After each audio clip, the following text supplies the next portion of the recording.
Hello' everyone, Swastika cooking চেনেলটোলৈ আপোনালোক সকলোকে স্বাগতম জনাইছোঁ। আজি মই আপোনালোকৰ মাজলৈ লৈ আহিছোঁ কেঁচা জলকীয়া আচাৰৰ এটা সহজ ৰেচিপি। আৰু এই আচাৰটো লগালগ বনাই খাব পাৰি। আহকচোন এতিয়া ৰেচিপিটো আৰম্ভ কৰোঁ।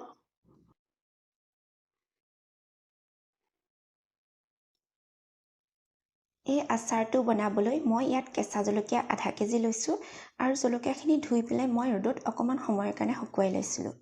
জলকীয়াখিনি মই ঠাৰিৰ সৈতে ধুই শুকুৱাই লৈছিলোঁ, নহ'লে ঠাৰিখিনি আগতীয়াকৈ কাটি ল'লে পানী সোমাই যোৱাৰ ভয় থাকে। এতিয়া মই জলকীয়াখিনি ঠাৰিখিনি গুচাই লৈ গোটেই জলকীয়াখিনি মই এতিয়া সৰু সৰুকৈ কাটি ল'ম। গোটেই জলকীয়াখিনি মই এইদৰে সৰু সৰুকৈ কাটি ল'লোঁ। এতিয়া আচাৰত দিবৰ বাবে মছলাখিনি ৰেডি কৰি লওঁ। এয়া 1 চামুচ গোটা জিৰা দিছোঁ,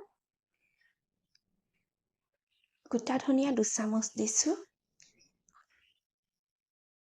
1 চামুচ ধনি, 1 চামুচ কালজিৰা আৰু এয়া বগা সৰিয়হ 4 চামুচ লৈ লৈছোঁ।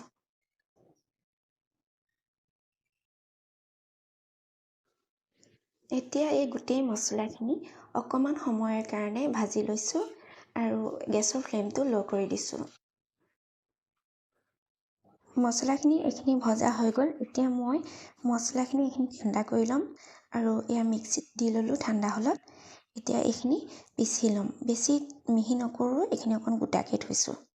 এয়া মই গেছত এখন কেৰাহী পাতি লৈছোঁ আৰু ইয়াত 1 কাপ মিঠাতেল দি লৈছোঁ। এই তেলখিনি ধোঁৱা ওলাই যোৱালৈকে গৰম কৰি ল'ম। এয়া তেলখিনিৰ পৰা ধোঁৱা ওলাই গৈছে। মই এতিয়া গেছৰ ফ্লেমটো অফ কৰি ল'লোঁ। এতিয়া আচাৰত দিবৰ বাবে মই ইয়াত 2 চামুচ নিমখ দি লৈছোঁ। নিমখখিনি নিজৰ সোৱাদ অনুসৰি ল'ব। 1 চামুচ হালধি দিছোঁ। এতিয়া মিক্সিত পিচি লোৱা এই গোটেই মছলাখিনি মই ইয়াতে দি লৈছোঁ। ইয়াত ৰেড চিলি 1 পেকেট দিছোঁ। কালাৰটো তেতিয়া দেখিবলৈ ভাল হয়। আৰু এইখিনি এতিয়া গোটেইখিনি মিক্স কৰি ল'ম। মছলাখিনিৰ সৈতে জলকীয়াখিনি মই ভালদৰে মিক্স কৰি ল'লোঁ। এতিয়া ইয়াত গৰম কৰি থোৱা তেলখিনি ঠাণ্ডা হ'লত মই ইয়াত তেলখিনি দি দিছোঁ। তেলখিনি অলপ অলপকৈ দি লৈ মই এইখিনি এতিয়া আকৌ এবাৰ মিক্স কৰি ল'ম। এই আচাৰটোত মই তেল বেছি ব্যৱহাৰ কৰা নাই, কাৰণ ইয়াত তেল বেছিকৈ দিলে জলকীয়াখিনিৰ পৰা মছলাটো বাহিৰত ওলাই গ'লে খাই ভাল নালাগিব। এইখিনি মই এতিয়া ভালদৰে মিক্স কৰি ল'লোঁ। ইয়াত মই এতিয়া 2 চামুচ ভিনেগাৰ দি লৈছোঁ। ভিনেগাৰ সলনি আপোনালোকে এফাল নেমু চেপি পেলাই ইয়াত দি ল'ব পাৰে। এইখিনি এতিয়া মই এটা ৰাতিৰ বাবে থৈ দিম।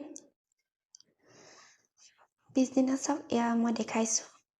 এই আচাৰখিনিত অকণমান তেলটো কমিছিলে, মই ইয়াত অকণমান তেল দি ল'লোঁ আৰু এতিয়া মই এইখিনি এটা চিচাৰ বটলত ভৰাই ল'ম। এই আচাৰটো লগালগেই খাব পাৰি আৰু ৰুটিৰ লগত বা ভাতৰ লগত চবৰ লগতে খাই ভালেই লাগে। এয়া চাওক, মই এতিয়া দেখাইছোঁ কালাৰটো কিমান ধুনীয়া হৈছে। এই আচাৰটো খাই খুবেই ভাল লাগে। আপোনালোকৰ যদি মোৰ এই আচাৰৰ ৰেচিপিটো চাই ভাল লাগিলে মোৰ চেনেলটো লাইক কৰিব, কমেণ্ট কৰিব আৰু ছাবস্ক্ৰাইব কৰি দিব। আৰু এতিয়া মই এই আচাৰখিনি এটা চিচাৰ বটলত ভৰাই লৈছোঁ আৰু এইখিনি মই এতিয়া মাজে মাজে ৰ'দত দি থাকিম। আকৌ এটা নতুন ৰেচিপিৰ সৈতে পুনৰ লগ পাম। Bye bye.